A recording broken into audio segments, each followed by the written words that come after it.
Nagtaguyod ngayon ang Shabu Laboratory sa Socorro Bayanihan Services Incorporated o SBSI na pinamumunuan ng leader ng Calto na si Senior Aguila. There were several Shabu laboratories inside the Kapila. Alamin natin ang buong katotohanan dahil naging usap-usapan ngayon ang tagapagtanggol o abogado ng mga akisadong Calto sa Soco Bayanihan Services Incorporated na pinamumunuan mismo ni J. Renz Kilario o mas kilala bilang si Senior Aguila. Puno ngayon ng patikos ang kilalang abogado na si Atty. Olga Reserva matapos siyang naging representative sa kaso ngayon na kinahaharap ng grupo ng Calto sa SPSI lalo na at kilala ito bilang isang tagapagtanggol sa mga naaapi. Kaya nagulat na lang ang lahat lalo na ang kanyang taga-suporta matapos siyang makita sa Senate hearing na kinasasangkutan ngayon ng grupo ng Calto sa Socorro Bayanihan Service Incorporated o SBSI na pinamumunuan ni Senior Aguila. Hawak na ng mga senador ang ebidensya at testimonya ng mga testigo na may Shabu Laboratory sa SBSI at kanila pa itong verify kung totoo ito. Kaya sa next hearing malalaman natin kung drug lord na ba talaga si Senior Aguila. Ngunit hindi naman mapigilan ng ilan nating mga kababayan ang maglabas ng hinaing at komento sa mundo ng social media at ayon pa sa kanila. Dapat bitiin ang patiwarik sila Senior Aguila pati matandan na dating mayor ng Socorro na nasa likod ng Senior Aguila at ang mga opisyales dyan at yung mga dating PNP na naging members dyan sa SBSI dahil meron pala Shabu Laboratory kaya pinagpalit nila ang kanilang trabaho bilang PNP dahil meron pala malaking income dyan sa showbiz sa SBSI Kapihan, Socorro.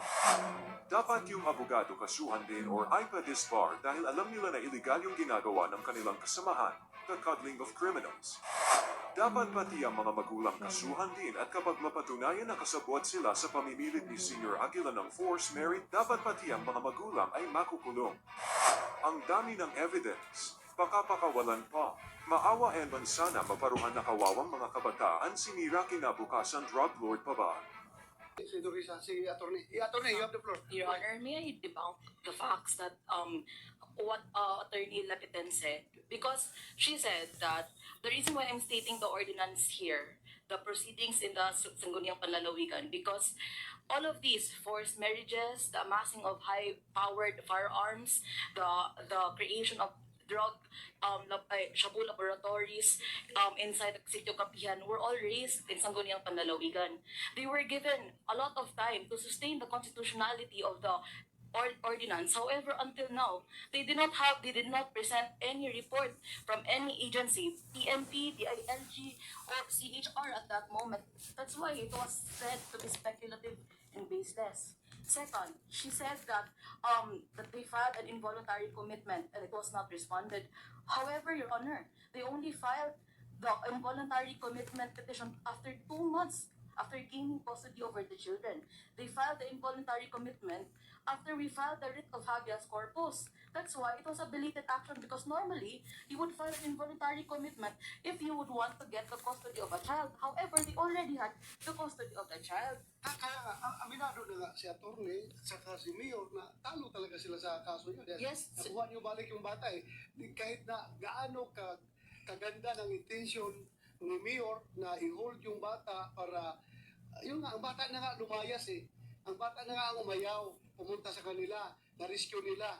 Ngayon, because of due process, ginamit ang lahat ng legal processes, lumabas talaga sa korte, which is decision ng korte na ibalik sa parents yan dahil under the law, dapat ang parents talaga mag-custody ng bata, hindi yung mayor, hindi yung DSWD.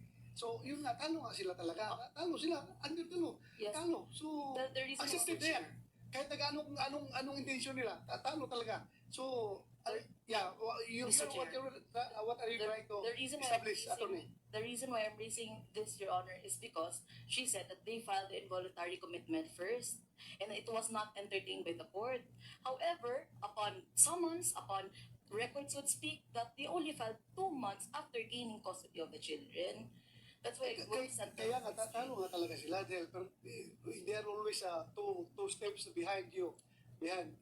Talo sila. Mr. Chair, Yan, but Senator Risa. ang maganda lang po, Mr. Chair, and may I please also share my differing opinion with the attorney. Actually, may laban pa po yung mga bata dahil dinidinig po, iniimbestiga ng Senado. Yung mga gustong i-champion yung rights of the children, yung best interest of the child, bagamat sa mga prior processes, maaring hindi nabigyang daan yung kanilang hinihiling, pero dahil mga sa naunang ginawa ng NBI, naunang ginawa ng DOJ IACAT, naunang ginawa ng PNP, naunang ginawa ni na Mayor at ng MSWDO, nakarating sa amin dito sa Senado. And ibig sabihin, hindi na-uphold. And in fact, I would state it more strongly, nalalabag ang best interest of the child, nalalabag ang karapatan ng bata sa kasalukuyang sitwasyong kinasasatlakan nila sa kapihan, sa kamay ng SBSI.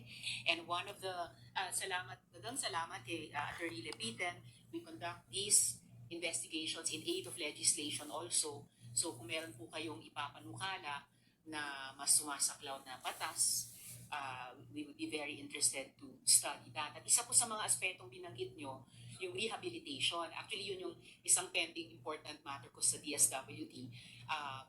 Kapag finally nga napatunayan na victim survivors ng human trafficking for one, itong mga witnesses natin, kung merong program for rehabilitation and reintegration ng DSWD na maaasahang matanggap ng mga bata, ng kanilang mga pamilya. And in fact, yung ating mga child victim survivors, nananawagan sa mga kababata nila na nandun pa sa kapihan na bumaba na rin, tumakas din. Kasi daw walang kinabukasan sila doon. Simula lang dun sa hindi sila pinapayagang makapag-aral. So I just want to, in this way, also express support for our committees and our chair